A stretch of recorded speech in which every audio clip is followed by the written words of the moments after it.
শ্রীমদ্ ভগবদ গীতার আলোচনা আমাদের চলছেন। শীতের কারণে জড়তার সৃষ্টি, আর সেই জড়তার কারণে সঠিকভাবে প্রতিদিন দিয়ে উঠতে পারা যায়নি আপনাদের কাছে গীতার আলোচনা। আমিও সময় করে উঠতে পারিনি, শারীরিক অক্ষমতাও কিছুটা পেছনে কাজ করেছে। তাই হয়তো আপনারা মনে কষ্ট পেয়েছেন, দুঃখ পেয়েছেন, ব্যথা পেয়েছেন। এর অন্য বিষয় কিছু নেই, অন্য কারণ কিছু নেই। আমিও ঠিক সময় করে উঠতে পারিনি, সুস্থতার অভাবে, শীতের কারণেই সেটা বটে।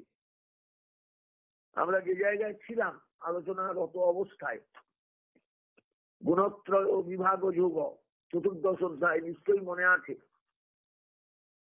প্রত্যেক মানুষের জীবনে গুণত্রয়ের বিরাট প্রভাব।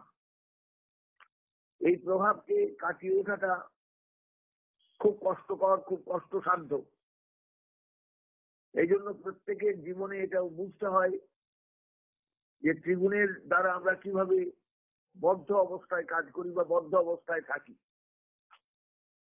এই ত্রিগুণাত্মিকা প্রকৃতি, ত্রিগুণময় সংসার, গুণত্রয়ের বন্ধন, গুণত্রয়ের প্রভাব, একে কাটিয়ে ওঠাটাই হলো অসম্ভব ব্যাপার একটা।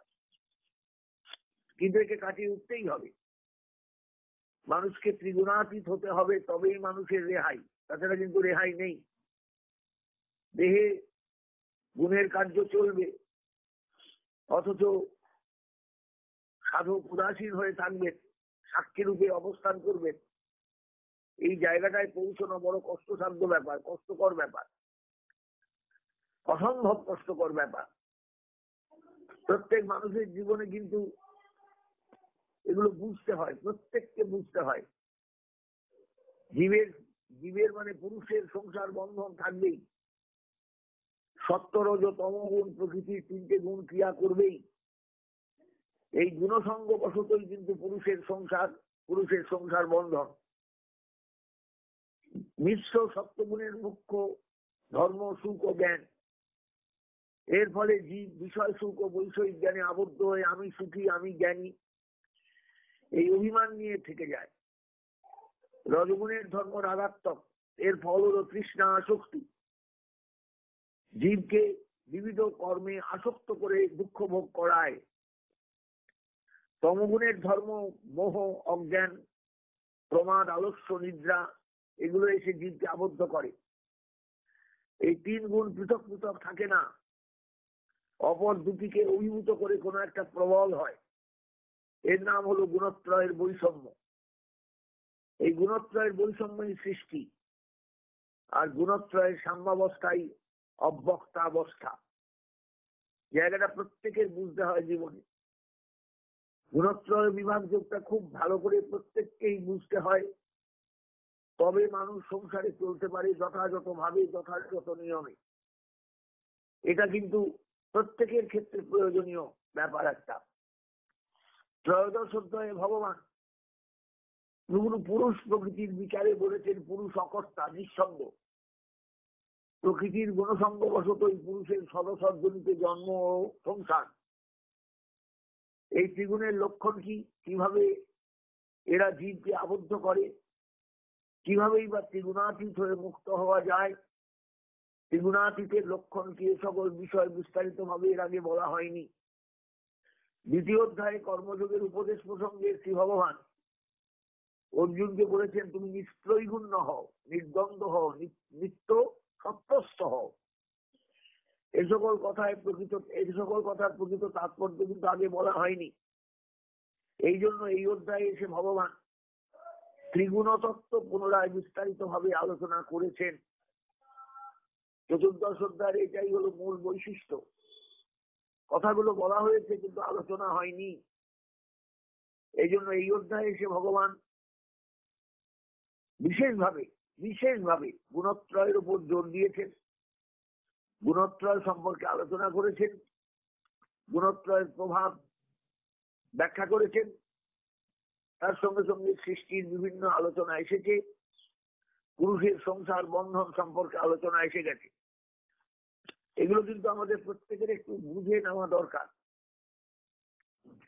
এর পরের অধ্যায়ে এসেছেন ভগবান পুরুষোত্তম যোগ সম্পর্কে আলোচনায়। পুরুষোত্তম যোগ ত্রিগুণাতীতের লক্ষণ বলেছেন।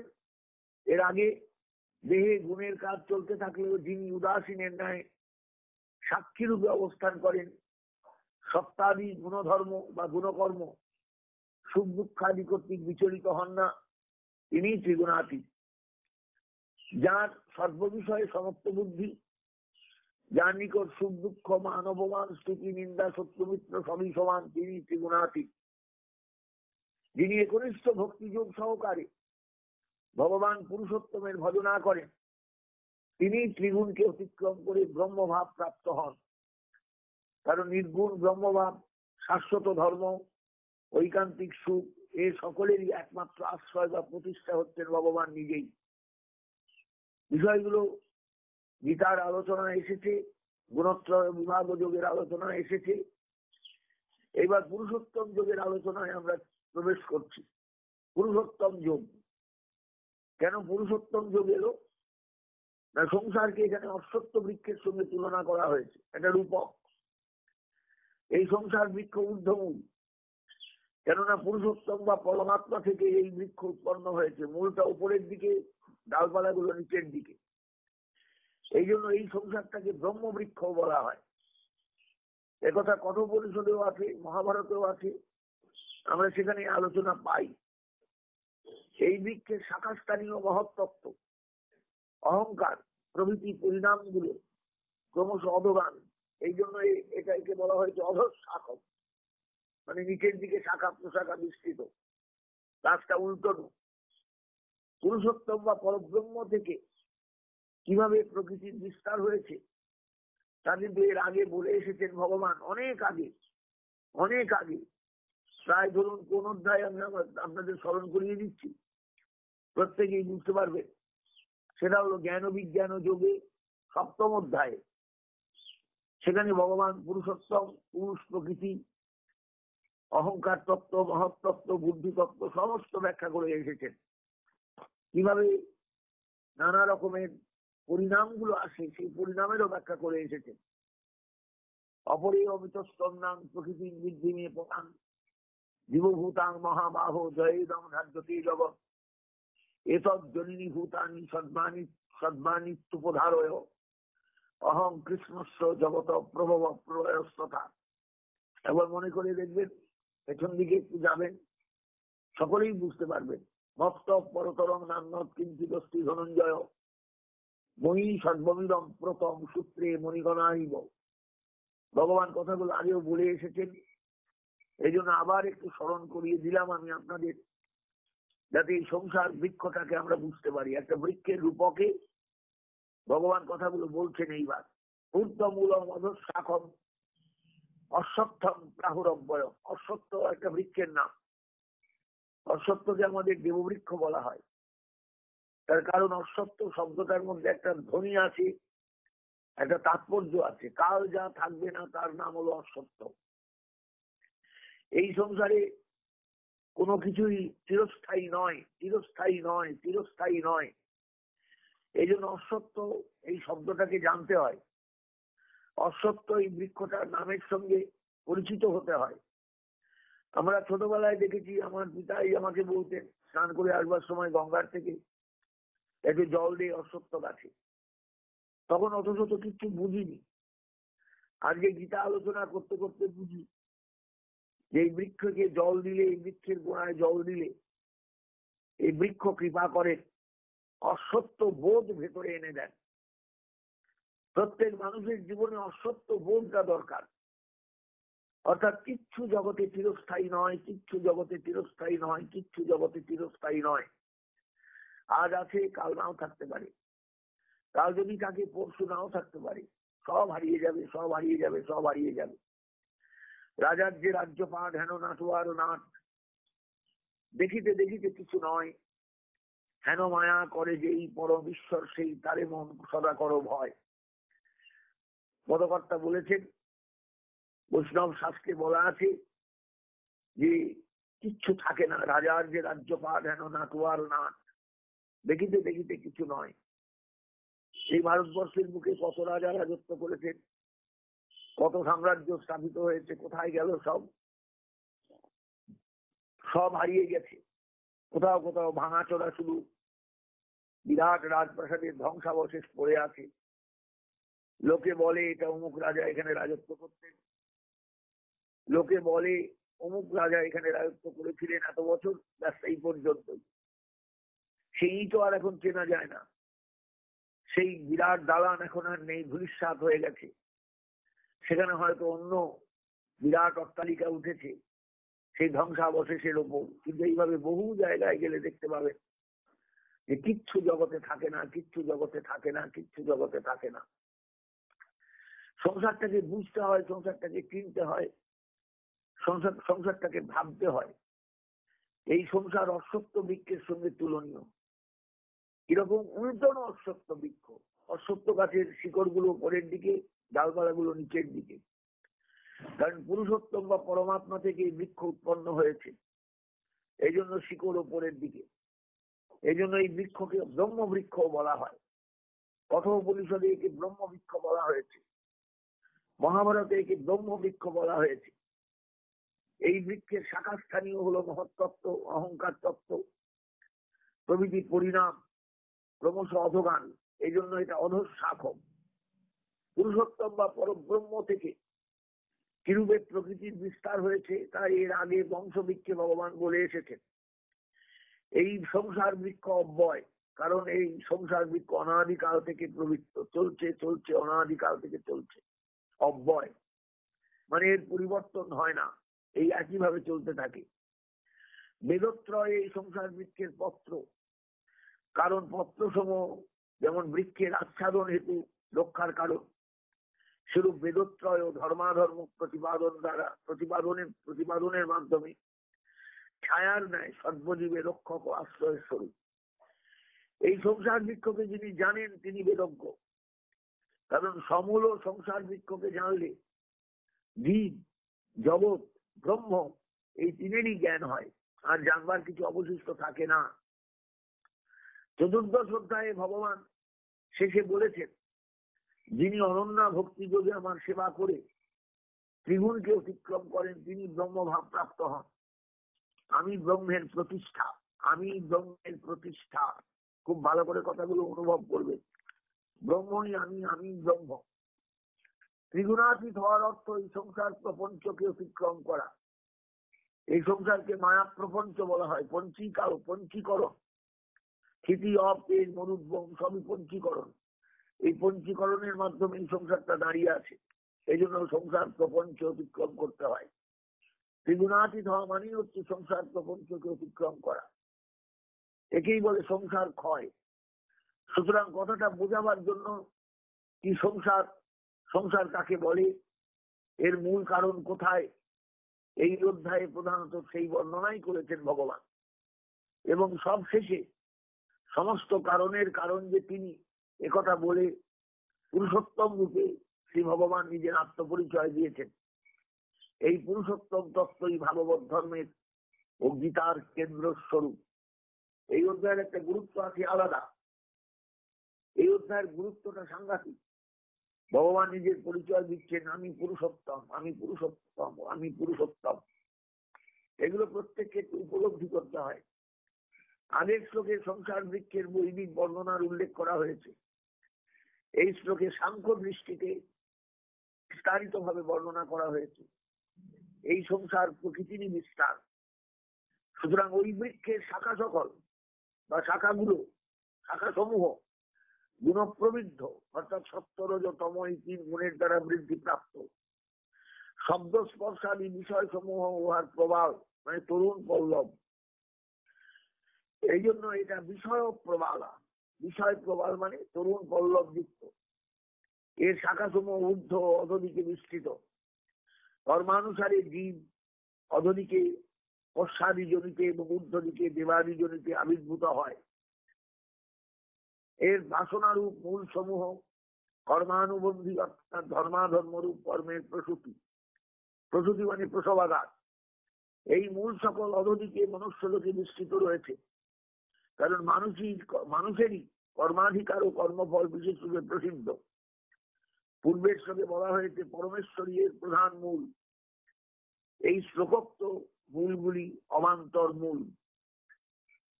বাসনা দ্বারাই লোক ধর্মাধর্মে প্রবৃত্ত হয়। সুতরাং বাসনা জ্বালিয়ে এই অবান্তর মূল। আমরা অনন্ত বাসনা নিয়ে সংসারে চলি। এগুলো সবই হলো এই সংসার বৃক্ষের মূল। আশা করি সবাই উপলব্ধি করতে পারবেন। অধস্তম প্রসিতাস্তস্য শাখা গুণপ্রবিদ্যা বিষয় প্রবালা অনষ্ট মূলান মনুসন্ততানি কর্মাণি বন্ধিনী মনুষ্য লোকে ন রূপমস্যেহ তত উপলভ্যতে নান্ত নচাদির নচ সংপ্রতিষ্ঠা অশ্বত্তমেনং সুবীঢ় মূলং মসঙ্গ শস্ত্রেণ দৃঢ়েণ চিত্তা। প্রত্যেক মানুষকে এই সংসার বৃক্ষ অতিক্রম করতে হয়। কিভাবে? এই সংসারে স্থিত জীবগণ সংসার বৃক্ষের পূর্বোক্ত ঊর্ধ্বমূলাদি রূপ উপলব্ধি করতে পারে না। এর আদি অন্ত স্থিতিও উপলব্ধি করতে পারে না। আমরা সংসার করি, এই সংসারের আদি কোথায়, অন্ত কোথায়, মধ্য কোথায়, কিচ্ছু জানি না। এই সূর্যের মূল অশ্বত্থ বৃক্ষকে তীব্র বৈরাগ্য রূপ শস্ত্র দ্বারা ছেদন করে তারপর যাকে প্রাপ্ত হওয়া যায় তার আর পুনর্জন্ম হয় না। যার থেকে এই সংসার প্রবৃত্তির সৃষ্টি হয়েছে, আমি সেই আদি পুরুষের শরণ নিলাম, এই বলে তার অন্বেষণ করতে হয়। এটাই হলো সংসার বৃক্ষকে জানা, সংসার বৃক্ষকে চেনা, সংসার বৃক্ষের মূল তত্ত্বটাকে অনুভব করার একমাত্র রাস্তা। আর কোন রাস্তা নেই। ন রূপমস্যেহ তত উপলভ্যতে ন অন্ত ন চাদির ন চ সংপ্রতিষ্ঠা অশ্বত্তমেনং সুবীঢ় মূলং অসঙ্গ শস্ত্রেণ দৃঢ়েণ চিত্তা। অসঙ্গ শস্ত্র, কোনো সঙ্গ করলে চলবে না। আমার লক্ষ্য থাকবে একটাই, আমি যেন এই অশ্বত্থ বৃক্ষটাকে অতিক্রম করে যেতে পারি, অশ্বত্থ ভাবনাটাকে অতিক্রম করতে পারি, বুঝতে পারি। বৈরাগ্য অস্ত্রে সংসার বৃক্ষ ছেদনে অব্যয় প্রাপ্তি। এই জন্য মানুষের জীবনে বৈরাগ্য দরকার। বৈরাগ্য না হলে মানুষ এই সংসার বৃক্ষটাকে বা অশ্বত্থ বৃক্ষটাকে অতিক্রম করতে পারে না। মনে রাখবেন, এই সংসারে সমস্ত জীবগণ সংসার বৃক্ষের পূর্বোক্ত ঊর্ধ্বমূলাদি রূপ উপলব্ধি করতে পারে না। সবাই সংসার করে, সেরূপ আমি সেরূপ এর আদি অন্ত স্থিতিও উপলব্ধি করতে পারে না। এই সুদৃঢ় মূল অশ্বত্থ বৃক্ষকে তীব্র বৈরাগ্য রূপ শস্ত্র দিয়ে ছেদন করে তারপর যাকে প্রাপ্ত হওয়া যায় বা যাকে প্রাপ্ত হলে আর পুনর্জন্ম হয় না, যার থেকে এই সংসার প্রবৃত্তির সৃষ্টি হয়েছে, তার শরণাগত হতে হয়। আমি তার শরণ নিলাম, এই বলে তার অন্বেষণ করতে হয়। কে কজন করে বলুন দেখি? তথা পরম তৎপরিমার্জিতব্যম যস্মিন গত্তানন বিবর্তন্তি ভূয়। সেই রাস্তাটাই খুঁজতে হয় যেখানে গেলে পুনরায় আর ফিরে আসতে হয় না এই সংসারের পথে। তমেব চাদ্যম পুরুষং প্রপদ্যে, আমি সেই পুরুষের চরণে শরণাগত হলাম। যত প্রবৃত্তি প্রসিতা পুরাণী, আমি সেই আদি পুরুষের শরণ নিচ্ছি, এই বলে তার অন্বেষণ করতে হয়। সুদৃঢ় মূল অশ্বত্থ বৃক্ষকে তীব্র বৈরাগ্য রূপ শস্ত্র দিয়ে ছেদন করে তারপর যাকে প্রাপ্ত হতে হয়, যাকে প্রাপ্ত হলে আর পুনর্জন্ম হয় না, তাকেই আশ্রয় করতে হয়। এইভাবেই সংসার প্রবৃত্তির বিস্তার হয়েছে এবং এই বিস্তারের মধ্যে আমরা সবাই চলছি। মায়াবদ্ধ জীব এই সংসারের প্রকৃত স্বরূপ যে কি তা বুঝতে পারে না। এর আদি কোথায়, এর অন্ত কোথায়, স্থিতি বা কোথায়, অর্থাৎ কি আধার অবলম্বন করলে, কি আধারে থাকলে, কি আধারে এটা অবস্থান করছে, তার কিছুই সে উপলব্ধি করে না। বাসনা ত্যাগ না হলে মায়া দূর হয় না, তত্ত্বজ্ঞানও লাভ হয় না। সুতরাং বৈরাগ্য রূপ অস্ত্র দিয়ে মায়াবন্ধন ছেদন করা কর্তব্য। তারপর যা থেকে এই সংসার প্রবৃত্তি এসেছে, বিস্তৃত হয়েছে, সেই ভক্তবৎসল পরমেশ্বরকে আশ্রয় করে ঐকান্তিক ভক্তিযোগ সহকারে তার অন্বেষণ করতে হয়। কারণ তার কৃপা ছাড়া ত্রিগুণ অতিক্রম করা যায় না, সংসার বন্ধন ঘটে না। এটা সপ্তম অধ্যায়ে বলা আছে, চতুর্দশ অধ্যায়তেও বলা আছে। আমরা আছি পঞ্চদশ অধ্যায়ে, পুরুষোত্তম যোগে। নির্মাণ মোহাজিত সঙ্গ দোষা অধ্যাত্ম নিত্যা বিনিবৃত্ত কামা দ্বন্দ্ব বিমুক্তা সুখ দুঃখ সঙ্গই গচ্ছন্ত মূঢ়া পদমভয়ন্ত। সবাই সে জায়গায় যেতে পারে না। নির্মাণ মোহা, মান মোহবর্জিত যারা, জিত সঙ্গ দোষা আসক্তিরূপ সঙ্গ বা দোষ যারা জয় করেছেন, অধ্যাত্ম নিষ্ঠা আত্মজ্ঞানে যারা নিষ্ঠাবান, বিনিবৃত্ত কামা কামনা বর্জিত যারা হতে পেরেছেন, সুখ দুঃখ সঙ্গই দ্বন্দ্বই বিমুক্তা সুখ দুঃখ রূপ দ্বন্দ্ব থেকে যারা মুক্ত, অমূঢ়া যারা অবিদ্যাবিহীন বিবেকী মানুষ, তৎপদম তদব্যয়ম পদম গচ্ছন্তি, তারাই সেই অব্যয় পদ প্রাপ্ত হন।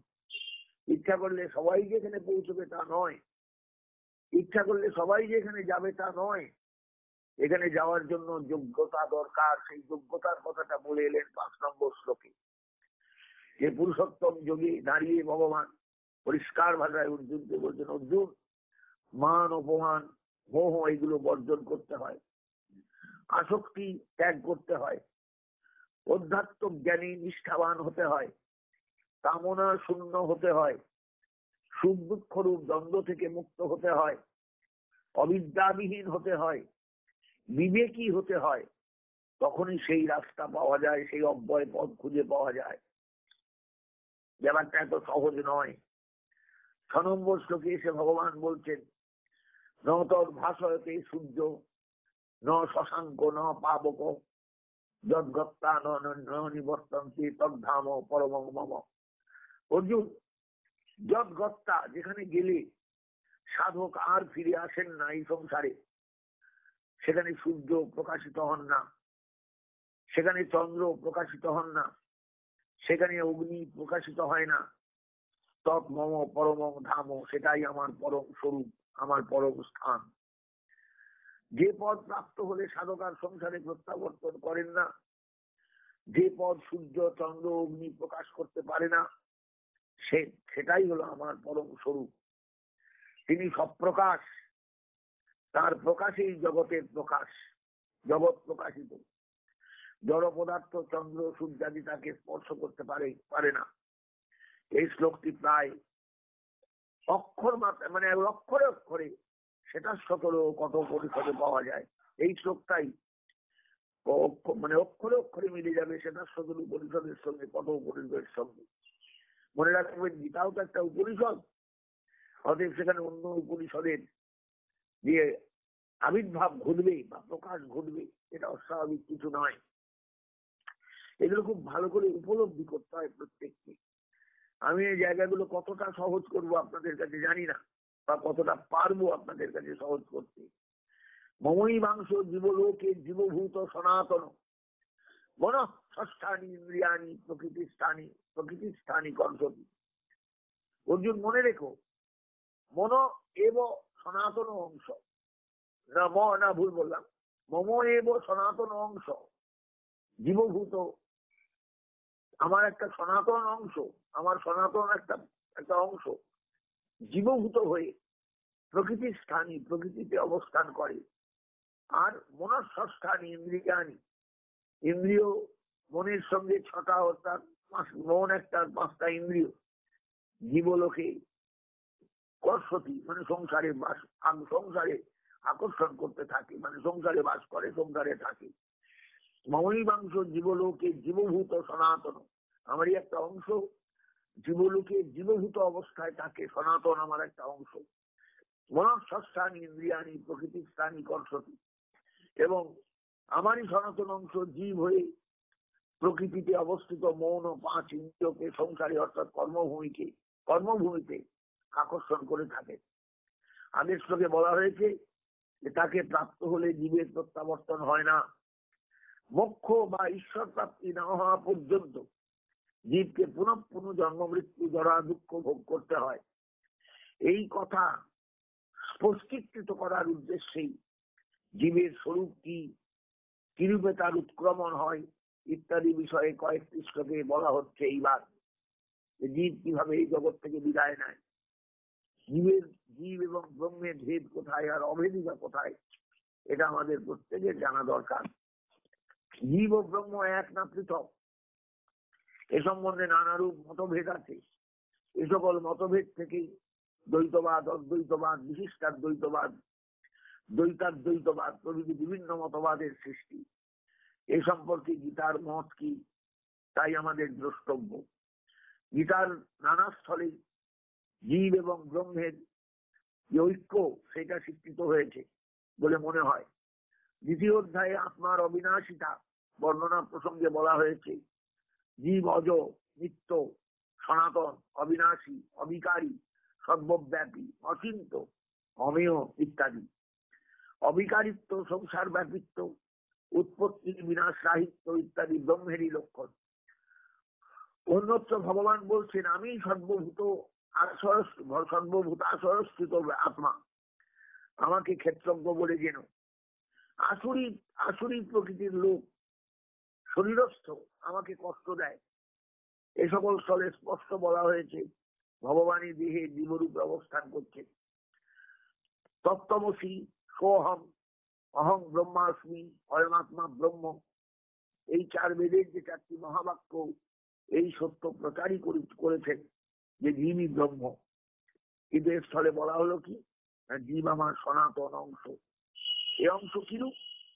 অদ্বৈতবাদী বলেন ব্রহ্ম অখণ্ড, অপরিচ্ছিন্ন, নিরবয়ব, অদ্বয় বস্তু, এর খণ্ডিত অংশ কল্পনা করা যায় না। এই অংশ এই স্থলে অংশ বলতে রূপ বুঝতে হবে, যেমন ঘটাকাশ, পটাকাশ ইত্যাদি মহাকাশের অংশ। ঘটের বা ঘটাকাশ বা মঠের মধ্যে যে আকাশ আছে তাকে মহাকাশের অংশ বলা যায়। কিন্তু ঘট বা মঠ ভাঙলে এক অপরিচ্ছিন্ন আকাশই থাকে। জীবেরও দেহ উপাধি বশত ব্রহ্ম থেকে পার্থক্য, দেহ উপাধি নাশে এক অপরিচ্ছিন্ন ব্রহ্ম সত্তারই অবশিষ্ট থাকে। ব্রহ্মাদ্বয়ং শিষ্যতে। অপরপক্ষে কেউ কেউ বলেন জীব ও ঈশ্বর উভয়ই তো তীব্র চেতন, এ নিমিত্ত জীব ও ব্রহ্মের চেতনাংশেরই সাদৃশ্যে উভয়ের একত্ব। কিন্তু তাহলে জীব ও ব্রহ্মের রশ্মি পরমাণু স্থানীয়, যেমন তেজময় সূর্য থেকে অনন্ত রশ্মি বহির্গত হয়, অথবা অগ্নিপিণ্ড থেকে যেমন অগ্নিস্ফুলিঙ্গ নির্গত হয়, সেরূপ ব্রহ্ম থেকে জীবসমূহের উৎপত্তি।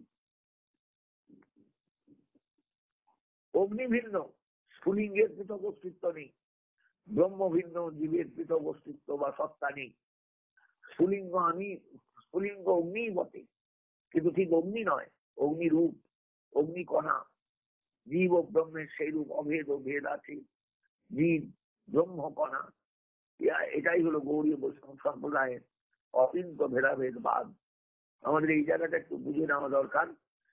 ভেদাভেদ আছে, ভেদও আছে, অভেদও আছে, কিন্তু সেটা অচিন্ত, আমাদের চিন্তার অতীত।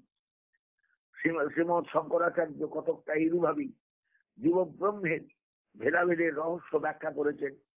চৈতন্য চাবশিষ্ট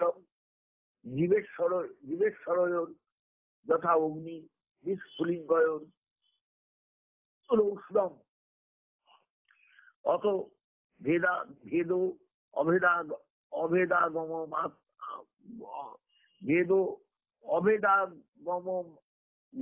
অভেদাগমাভ্যাম অংশত্যাগম। জীব ব্রহ্মের চৈতন্যাংশের কোন বৈশিষ্ট্য না থাকলেও, যেমন অগ্নিস্ফুলিঙ্গের উষ্ণতাংশে ভেদ প্রতীতি হয়, সেরূপ ভেদাভেদ বোধ হয় অংশে অবগতি হয়ে থাকে। বস্তুত অংশ অংশীতে স্বরূপত কোনো ভেদ থাকতে পারে না। যতক্ষণ আমিত্বের উপাধি ততক্ষণই ভেদ। মুক্তি হলো অভেদ। কিন্তু ভক্ত মুক্তি চান না, আমিটা ত্যাগ করতে চান না। তিনি বলেন চিনি হওয়া ভালো নয়, মন চিনি খেতে, চিনি হওয়া ভালো নয়, মন চিনি খেতে ভালোবাসি।